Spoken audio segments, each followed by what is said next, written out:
Shalom and Blessings, Warriors of Yahuah and the Truth.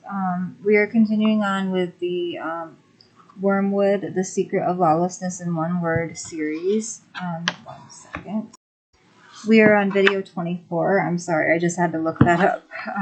The day of Yahuah will be Judgment Day. This is the day Babel's reign ends and Yahusha's reign begins. Judgment Day. Eagles are coming. Do you know who they are?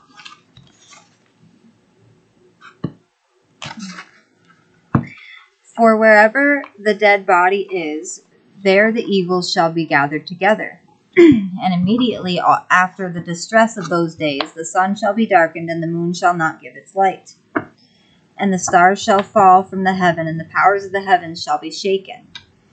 Yahuah 24:28-29. Whoever calls upon the name of Yahuah will be delivered. Statements found at Ual or Joel 2 and Acts 2. The reason they will be delivered is they are sealed with the name of Yahusha. Our owner places his name on his property, so the reapers will not harm what belongs to him. Our Redeemer is coming, and the fallen Malachim know their time is short. People believing in a pre-trib rapture will make some adjustments in their expectations and come to accept the reality unfolding around them. Most of them today are Sunday Sabbath people, and many are becoming Nazarene. Acts 24:5. End-time harvest workers. Our most important work during the time of distress will be to help them to be restored to the covenant of Yahuah, the message of Eliyahu, Malachi 4:1-6. But the day of Yahuah shall come as a thief in the night, in which the heavens shall pass away with a great noise, and the elements shall melt with intense heat, and the earth and the works that are in it shall be burned up. 2 Peter 3:10. And the present heavens and the earth are treasured up by the same word, being kept for fire, to a day of judgment and destruction of wicked men. 2 Peter 3:7. And now be wise, O sovereigns, be instructed, you rulers of the earth. Serve Yahuah with fear and rejoice with trembling. Kiss the Son, lest he be enraged and you perish in the way, for soon his wrath is to be kindled. Blessed are all those taking refuge in him. Psalm 2:10-12 and see Acts 17:30-31. The final warning to all mankind. Remember the Torah of Moshe, my servant, which I commanded him in Horeb for all Yasharal, laws and right rulings. See, I am sending you Eliyahu the prophet before the coming of the great and awesome day of Yahuah. And he shall turn the hearts of the fathers to the children, and the hearts of the children to their fathers, lest I come and smite the Arets with utter destruction. Malachi 4:4-6. After the reapers come, we'll be snatched away, just as the scriptures describe. But it will be at the end of the distress. Yahuah 24:29-31. Yahusha explained how he would send his Malachim to the ends of the earth to gather his elect. So we won't be using transports of any human design. As part of our preparation to endure the distress, Yahusha foretold certain events. He specifically described the darkening of the sun. Most people reject our words now, but a time is coming when they will beg to listen. Events will occur that no one will be able to ignore. Everyone not sealed for protection, elitists, homosexuals, secular humanists, abortionists, atheists, agnostics, the media, and those who practice false religion will experience a breakdown in their sanity. Reading Harry Potter books won't help anyone with what's coming. Minds will snap, and hearts will melt within all mankind. Because we know his name, Yahusha wants us, his body, to be aware of coming events in order to spare us the terrible fear that others will face. Read Psalm 91 as it relates to what you are about to learn. Kepha or Peter quoted the prophet Ual or Joel in Acts 2, describing the end of days. And I shall give signs in the heavens and upon the earth, blood and fire and columns of smoke. The sun is turned into darkness and the moon into blood, before the coming of the great and awesome day of Yahuah. Bella, And it will be that everyone who calls on the name of Yahuah shall be delivered from on Mount Sion, and in Jerusalem there shall be an escape, as Yahuah has said, and among the survivors whom Yahuah calls. Yahuah 2:30 through 32, also Acts 2:21 and 2:39, and Romans 10:13, Isaiah 4:2 through 3, Obad verse 17, and Revelation 14:1. The most frightening thing for everyone alive on this planet will be the sudden darkening of the sun. We are told in advance about this severe sign so that we would not be afraid. Many people will simply drop dead when they experience the fright of the sun turning dark.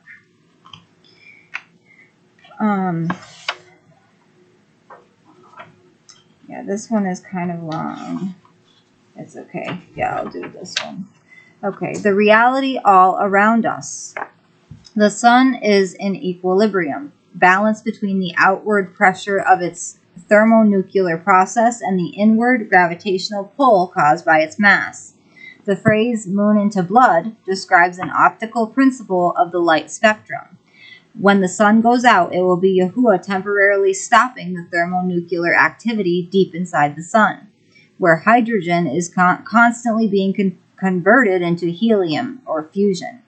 Under extreme pressure and temperature, it's like a constant outward explosion from the core of the sun. When this process stops, the photosphere, visible shell of glowing gas of the sun, will undergo an immediate spectral change towards the red, and the gas ball will utterly go out like a campfire. It will still glow very brightly in the red part of the spectrum from the sheer heat stored in its core and outer regions. This is what will make the moon seem to be the color of blood, reflecting the light from the sudden reddened sun. Wait.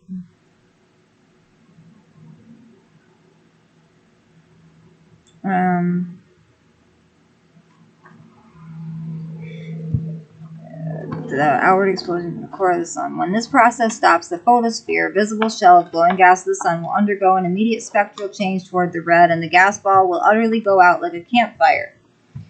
It will still glow very brightly in the red part of the spectrum from the sheer heat. Roscoe, go. From the sheer heat stored in its core and outer regions. This is what will make the moon seem to be the color of blood. Reflecting the light from the reddened sun, the heliosphere, or solar wind, will essentially cease to exist. The sun will have become a red dwarf star. Because the outward pressure will temporarily stop, the sun's mass will cause it to shrink to less than half its current perceived size. As scary as this whole scenario sounds, what follows is even worse. When the sun reignites from the pressure of the collapsing gas, there will be a solar nova, or burst of heat, light, and plasma.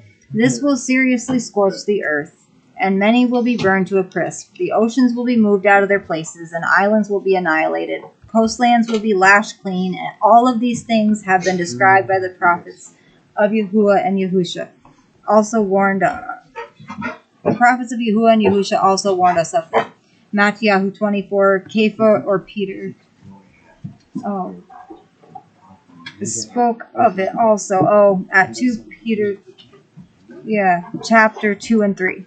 This outpouring of wrath on the rebellious will not harm those steadfast in the covenant, for we will be changed, clothed with immortality, just as these events begin to unfold. 1,000 fall at your side and then 10,000 at your right hand, but it does not come near you. Psalm 91:7. We are guarded by messengers now. It will become obvious in the distress. Roscoe, leave her alone. No evil befalls you, and a plague does not come near your tent, for he commands his messengers concerning you to guard you in all your ways. Psalm 91:10 and 11. Tent equals your body. We will be protected from even stubbing our toe on the day of Yahuah. Extending over the entire earth, it will be like the plague of darkness in the land of Egypt or Mitzrayim.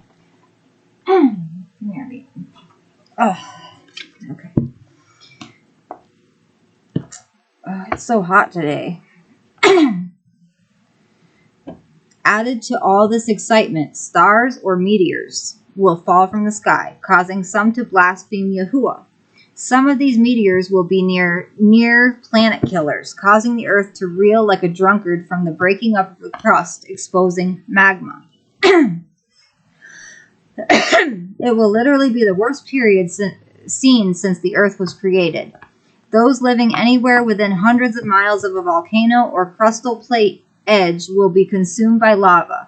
Yahushua promised to shorten the days for our sakes. Then he will appear in the skies, and every eye will see him coming. The transgressors and those who resist his sovereignty will be hiding themselves in the caves and under rocks in tunnels they've prepared. And the fourth messenger poured out his bowl on the sun, and it was given to him to burn men with fire. And men were burned with great heat, and they blasphemed the name of Elohim, who possesses authority over these plagues. And they did not repent to give him esteem. Revelation 16:8 and 9. The sun will burn mankind. Howl, for the day of Yahuah is near. It comes as a destruction from the Almighty. Therefore all hands go limp. Every man's heart melts, and they shall be afraid. Pangs and sorrows take hold of them. They are in pain as a woman in labor. They are amazed at one another, their faces aflame. See, the day of Yahuah is coming, fierce with the wrath and heat of displeasure, to lay the earth waste and destroy its sinners from it. Yashayahu, Isaiah 13:6-9. False teachings about when we will be changed cause many people to believe they will not be on earth to witness the wrath. Rather, we will be taken or snatched by Yahushua as he is returning in the skies, coming to take dominion over his lost world. Our Redeemer comes to take us to himself, so we must not fear the wrath being poured out. And the lost will feel the terror. We will feel the love of his presence as he comes to gather us on the day of his return. The wicked and the sinners will feel the terror. We will feel the love. Look carefully at each component of the following text, describing the distress, followed by the gathering of the Kodashim. Matthew 24:29-31. And immediately after the distress of those days, the sun shall be darkened, and the moon shall not give its light, and the stars shall fall from the Shamayim, or the heaven, and the powers of the heavens shall be shaken. And then the sign of the son of Adam shall appear in the heaven. And then all the tribes of the earth shall mourn, and they shall see the son of Adam coming on the clouds of the heaven with power and much esteem. And he shall send his messengers with a great sound of a trumpet, and they shall gather together his chosen ones from the four winds, from one end of the heavens to the other. If you notice, these events describe a period of distress, great tribulation, followed by the grand finale, the darkening of the sun. Next, a meteorite bombardment commences, and the powers of the heavens shake. And then Yahushua appears in the skies, apparently while the sun remains darkened. At this point, a great shofar is heard, and the messengers or malachim are sent to gather the chosen ones or elect.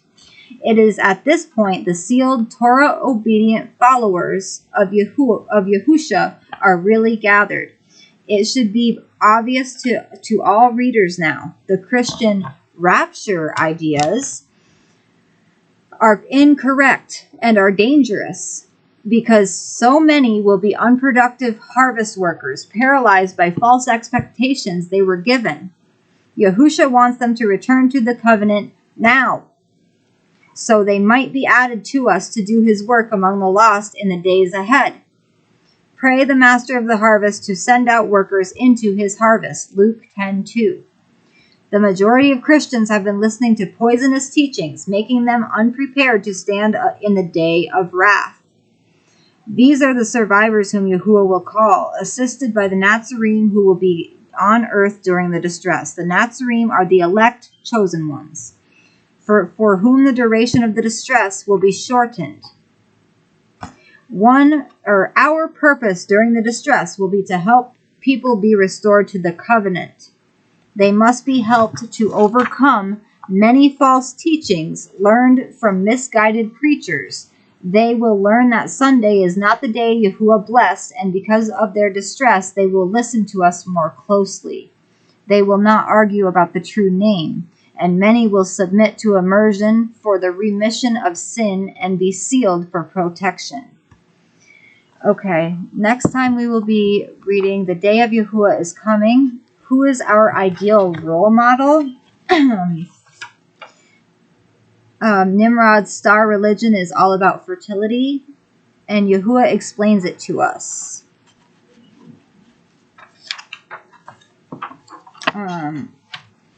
There is 112 pages, and we are on page 92. So we'll be done with this book soon. I was thinking about next time when we are done reading Wormwood, going to Torah Zone.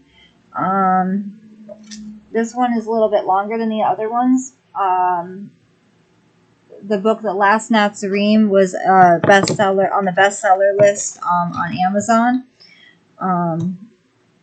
But whatever book you guys want me to read next, just let me know. If you would like to check out the books that you have to choose from, you can go to torahzone.net, or I can put a list. I can put a list up again, or I can do a poll. I'll do a poll, and I'll find out. I'll do a poll, and I'll decide. You guys can pick the next book. I love you all. Baruch haba b'Shem Yahuah. Hallelujah. Yahuah. Shalom and blessings, warriors of Yahuah and the truth. I love you.